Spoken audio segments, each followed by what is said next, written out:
कई चीजों को हम बेकार समझकर फेंक देते हैं, लेकिन जीवन में हर एक चीज उपयोगी है और जरूरत के अनुसार हर चीज का प्रयोग किया जा सकता है। गौतम बुद्ध की यह कहानी वस्तु के अहमियत को बताती है। महात्मा गौतम बुद्ध बौद्ध धर्म के संस्थापक थे। बुद्ध राजपाट, सांसारिक और पारिवारिक मोह का त्याग कर दिव्य ज्ञान की खोज में निकल पड़े। उन्होंने वर्षों बिहार के बोध गया में बोधि वृक्ष के नीचे बैठकर तपस्या की। बुद्ध के विचार, ज्ञान, उपदेश और अनमोल वचन से लोगों का जीवन बदल जाता है। यही कारण है कि बौद्ध धर्म और गौतम बुद्ध को मानने वाले भारत समेत कई देशों में हैं। अगर आप भी अपने जीवन को ज्ञान के प्रकाश से उज्जवल बनाना चाहते हैं और जीवन को बेहतर बनाना चाहते हैं, तो बुद्ध के विचारों को जरूर अपनाएं। गौतम बुद्ध के जीवन से कई प्रेरणादायक कहानियां जुड़ी हैं, जिसमें जीवन का सार और ज्ञान छिपा है। आज बुद्ध की अमृतवाणी में जानेंगे वस्तुओं के उपयोग के बारे में। कई बार लोग चीजों को बेकार समझकर या केवल एक बार इस्तेमाल कर फेंक देते हैं, लेकिन चीजों की अहमियत को समझना मनुष्य के गुणों को दर्शाता है। यह कहानी जुड़ी है गौतम बुद्ध और उनके एक भक्त से। एक बार गौतम बुद्ध के एक भक्त ने उनके कहा कि प्रभु, मुझे आपसे कुछ निवेदन करना है। बुद्ध ने कहा, बताओ क्या कहना है। भक्त ने बुद्ध से कहा कि प्रभु, मेरे वस्त्र पुराने हो चुके हैं और अब ये धारण करने योग्य नहीं है। आप कृपया मुझे नए वस्त्र देने का कष्ट करें। बुद्ध ने देखा कि सचमुच में भक्त के वस्त्र बहुत पुराने और पूरी तरह से जीर्ण हो चुके थे। इतना ही नहीं, कपड़े जगह जगह से घिस भी चुके थे। बुद्ध ने तुरंत अपने भक्त को एक नया वस्त्र देने का आदेश दिया। कुछ दिन बीतने के बाद बुद्ध अपने भक्त के आश्रम पहुंचे।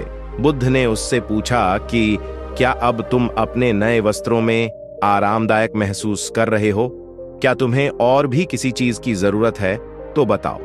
भक्त ने कहा, धन्यवाद प्रभु, मैं इन वस्त्रों में बहुत आराम महसूस कर रहा हूं। मुझे इसके अलावा और वस्त्रों की फिलहाल आवश्यकता नहीं है। बुद्ध बोले कि अब जब तुम्हें नए वस्त्र मिल गए हैं, तो तुमने अपने पुराने वस्त्रों का क्या किया?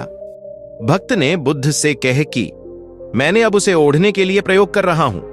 बुद्ध बोले, तो फिर तुमने अपनी पुरानी ओढ़नी का क्या किया? भक्त ने कहा, जी, मैंने उसे खिड़की पर पर्दे की तरह लगा दिया है, क्योंकि पर्दे पुराने हो गए थे। बुद्ध ने फिर से भक्त से पूछा कि तो क्या तुमने पुराने पर्दे फेंक दिए?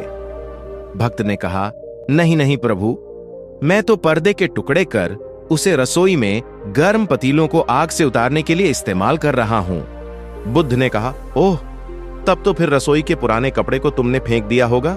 भक्त ने कहा, अब मैं रसोई के कपड़े को पोछा लगाने के लिए प्रयोग करूंगा। बुद्ध बोले, तो तुम्हारा पुराना पोछा क्या हुआ? भक्त ने कहा, प्रभु, वो बहुत तार तार हो चुका था और उसका कुछ नहीं किया जा सकता था। इसलिए मैंने उसके एक एक धागे निकालकर अलग कर दिए और बत्तियां बनाकर तैयार कर ली। उन्हीं में से एक बाती कल मैंने आपके कक्ष में प्रकाशित किया था। बुद्ध अपने भक्त से बहुत प्रसन्न हुए, क्योंकि भक्त में यह समझ थी कि पुरानी वस्तुओं का कहां और कैसे प्रयोग किया जा सकता है।